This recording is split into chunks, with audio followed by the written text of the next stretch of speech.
Hi everybody, thanks for the applause, that was unexpected but cool. My name is Pete, I'm a sous chef down at the Iron Duke, just around the corner on Wellington Street. First off the bat, I guess I'll talk about the marinade because that's something I've made ahead of time. It's at the restaurant being applied to some delicious chicken, which is going to be my tasting vehicle for the day. I'm going to tell you how to make a marinade, a sauce, and a salsa, and I have that on a piece of chicken, a nice, relatively neutral piece of meat to kind of showcase what I've put into it instead of it being the star of the show. So what I did this week was, the marinade I made was a savory onion and peach marinade. I'm just going to talk about that briefly because I didn't bring the stuff to make it. I got other things to show you as well. That's the chopping aspect of the show. But these are things that you can find in the market stalls. Pretty much everything that's gone into it, except maybe like a lime juice. I haven't seen too many local limes, but that's okay. You can get those and they're fantastic. What I'm going to be focusing on in the recipes I made for today is, I'm going to call it a sauce, a salsa, and a marinade. The peach marinade I made, when I got the peaches from, I believe it was O'Brien's stall, the onions from somewhere else. But you take yourself a nice onion, roast it up till it's nice and caramelized. In its skin, it's okay. You can put it on your barbecue, you can roast it in your oven. As long as it gets a nice, good brownness to it, and the skin is nice and charred. It's okay to char the skin, because you're going to discard it anyways. Or I should say discard, you're going to compost it anyways, ideally. And then find yourself a couple nice ripe peaches, maybe a cup of peach juice. Take some balsamic vinegar, some fresh basil, some fresh thyme, a little bit of oil, and some salt and pepper. That's all it takes. Nothing crazy. It's an onion. It's a savory onion and peach marinade. It has onions, peaches, savory herbs, a little vinegar, salt, and pepper. That's it. Nothing else to it. Once you have your onion caramelized, cooled, throw everything into the blender, puree it. You're done. That's it. It's very simple. It takes very little time, and it's unbelievably delicious considering. And because it's a marinade, because I put it on chicken, which is a relatively delicate meat, it's not like beef or anything, you need to keep, well, you don't need to, but keeping your marinating times short actually helps your finished product. For more robust meats like beef or lamb or anything else that's got a lot of flavor to it, bison, like hearty red meats, they can go a little bit longer. Larger cuts of meats can marinate a little bit longer. Whole chickens, anywhere up to like a few hours. Moving on to the sauce portion of the talking and chopping today. And this is kind of what I'm most excited about for what I'm doing today, because I'm using an ingredient not a lot of people have at home in their pantries, or if they see it at the store, they don't quite know what to do with it. And it's tomatillos. It's used a lot in Mexican cooking. This is a tomatillo. It's also known as the Mexican green tomato. It's used a lot in Mexican cookings. If you see things like salsa verdes and stuff, which just translates to green sauce, but a lot of them have this in it because it's a green tomato. It is related to a tomato. It's in the nightshade family. It's in the same family as tomatoes, potatoes, all that kind of stuff. But it looks a lot like a Cape gooseberry. If you've seen those in the stores, it basically means it's got this kind of papery husk on the inside. And you don't eat that part, but it's just how it grows. And to tell when they're ripe, when they're ready to go, the husk will be paperier as it's growing. It's more, it feels more like a leaf. But then when it gets kind of papery feeling and it's nice and tight and the fruit inside is firm, the tomatillos are ripe enough to use. I'm just going to peel this one off just to show you guys what it looks like.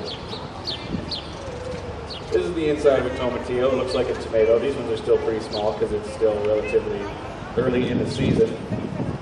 And here in Canada, I'm surprised many people grow these, but I guess our season is warm enough and has enough time to get these to ripen, because they are found more in subtropical, or at least farther south than Canada areas, where you got a much longer growing season, much hotter growing season, because they really like that kind of stuff. Just like peppers. Peppers grow here too, but they don't flourish, they don't ripen as early as they do farther south, but we can still grow them.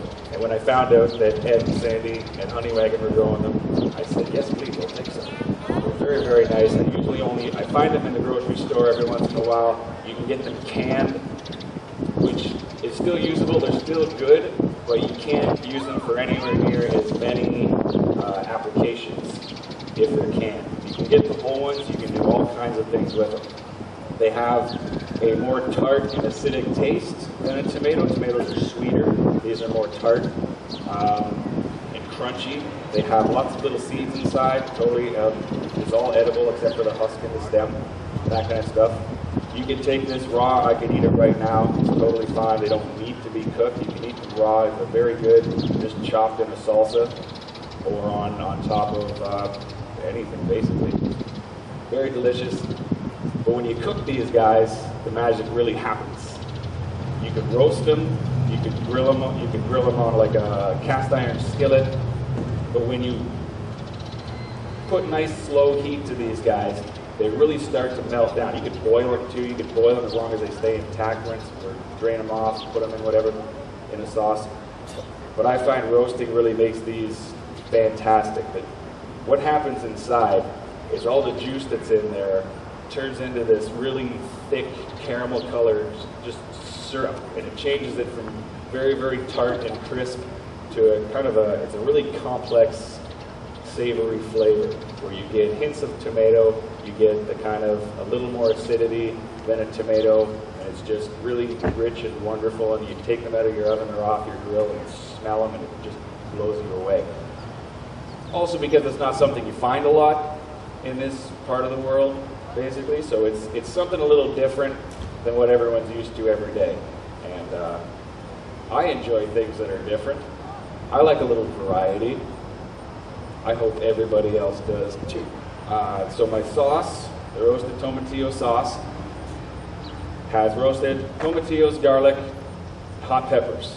And you can take all of those, same thing, throw them in a cast iron skillet or a comal, throw it on your grill, throw it in the oven. You can throw it all in the oven in a roasting pan. If you're doing the tomatillos in the oven, you want to do it in a pan that's got a decent sized lip on it, like a glass cake square pan, something like that, because when they start leaking the juice out, this delicious amber colored wonderful juice, if you're just on a cookie sheet or a flat pan, it's going to spill, it'll burn in the bottom of your oven, it'll be a pain to clean up, and nobody wants to do that.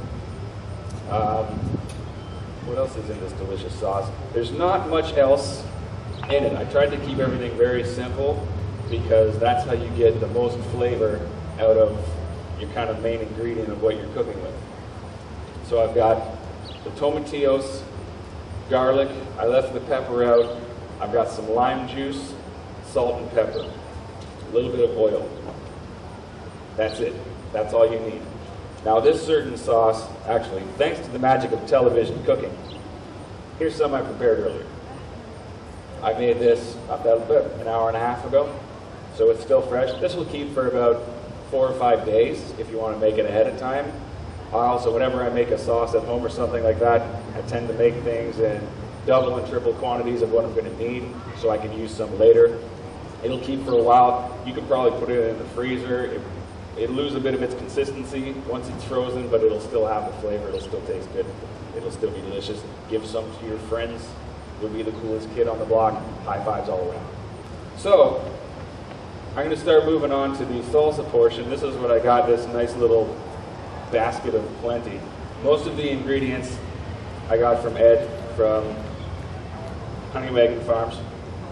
And this is, I like to just call it a simple garden salsa. This is something, is similar to a pico de gallo, simple with just a tomato, pepper, onion, cilantro, lime kind of salsa. So just rinse them, chop them up. I just cut off the stem, cut off the root, put them in. What else did I put in here? I chopped up one of these shallots that Ed was growing, threw that in the mix. I'm about to chop up some cilantro, throw it in as well. And last, I'm going to cut up one of these peppers, and if anybody wants to try the salsa with a little bit of heat, I'll throw some in for you. If not, everything else will be nice and mild. One thing I always like to talk about, it is last year, I probably went on for about 5 minutes about this. Knife safety. Don't do what I'm doing right now. This is really, really important. Knife safety is essential for cooking.